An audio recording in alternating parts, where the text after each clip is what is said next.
everyone! If you enjoy the video, please leave a like and comment what type of content you would like to see next time.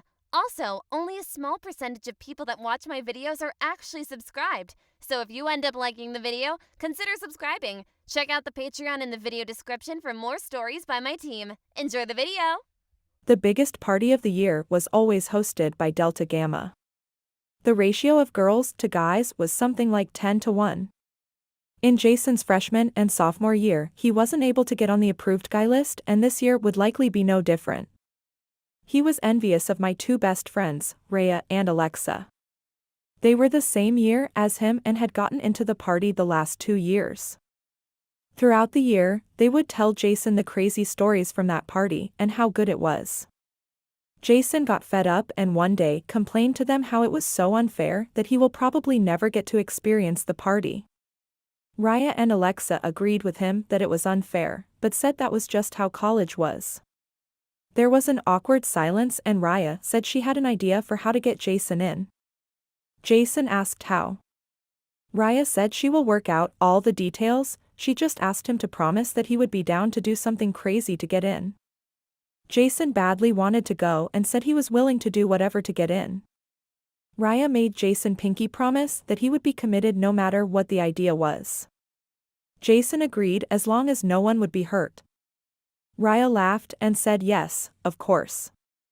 The day of the party, Rhea asked Jason to come to her apartment. Alexa was already there and was in on what was happening.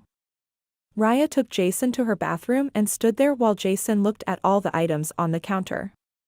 There was a wig, a purple dress, heels, and a bunch of makeup. Jason turned and looked at Rhea and asked her if she was going to wear this. She smiled and said that he was actually going to wear this. Jason told Rhea there was no way he was going to do this. Alexa stepped into the bathroom and reminded Jason that he had said that he was going to be committed. She reminded him that he even pinky promised. Jason stood his ground and said he is definitely not going to be convincing enough to get in and will end up making a fool of himself. Rhea chimed in and said she would make a deal with him. She told him that by the end of his transformation, if he didn't look like a convincing woman, then he could undress and he wouldn't have to go. But if he looked convincing, then they had to at least try to get in. Jason thought long and hard about this and finally agreed to it. He sat down in the chair. Rhea told him to get up and put on the dress first. When Rhea handed him the dress, she also gave him a pair of matching panties and a bra.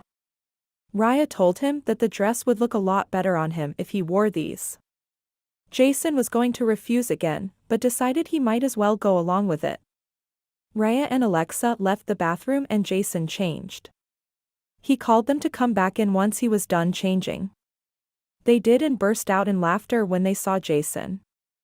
They tried to hold in the laughs and told Jason that he looked so good. They had Jason sit down on the chair. Alexa got some wax strips from the cabinet and waxed Jason's upper and lower body. Jason was surprised by how smooth his skin was after the waxing. While this was happening, Alexa was getting to work on his makeup. She had to apply a lot of makeup to make him look like a convincing woman. She applied a great deal of foundation as well as lipstick and mascara.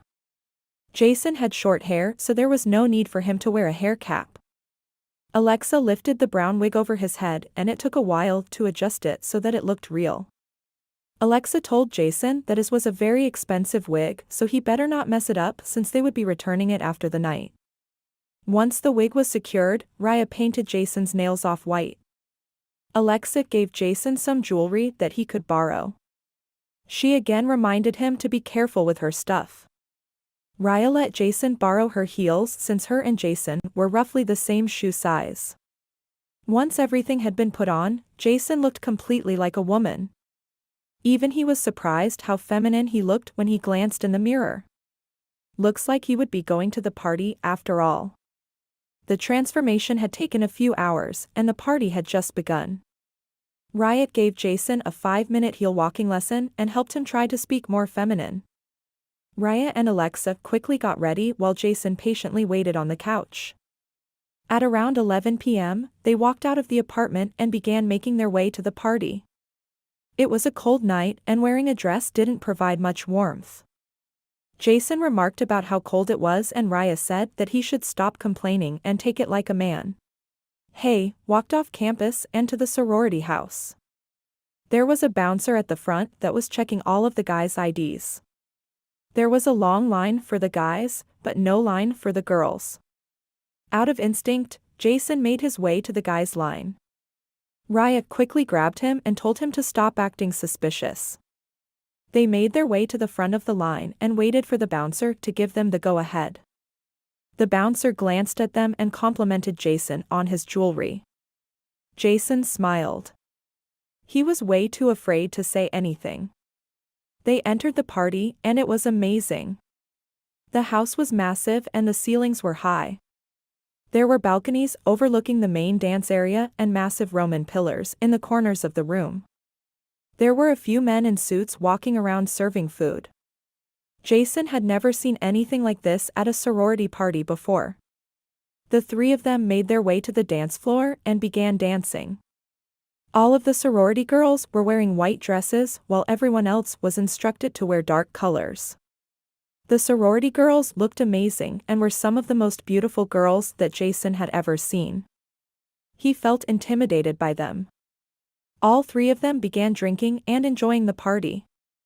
Suddenly, one of the sorority girls came up to Jason and introduced herself. She said that she hadn't seen Jason around campus and that his dress was beautiful.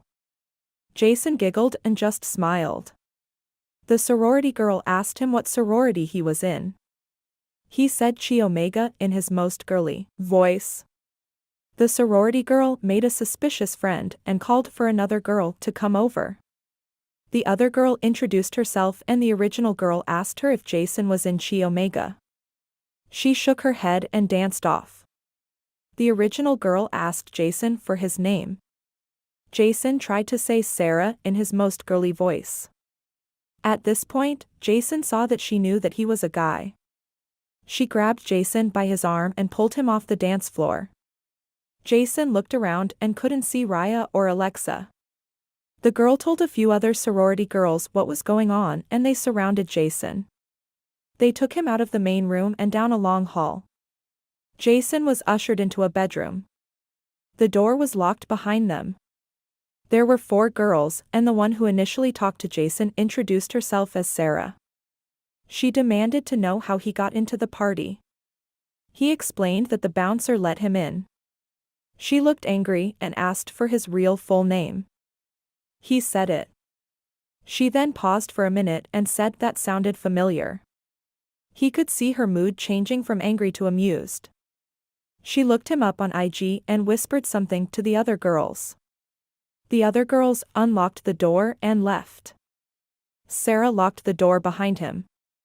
Sarah came closer to him and said it was so funny that they had never met because she had actually had a crush on him last year. Jason froze and didn't say anything. Sarah leaned in and kissed him on the lips. Hey, guys. Part 2 of the story will be on my Patreon. Link is in the description. I hope you enjoyed the story. Don't forget to leave a like and subscribe.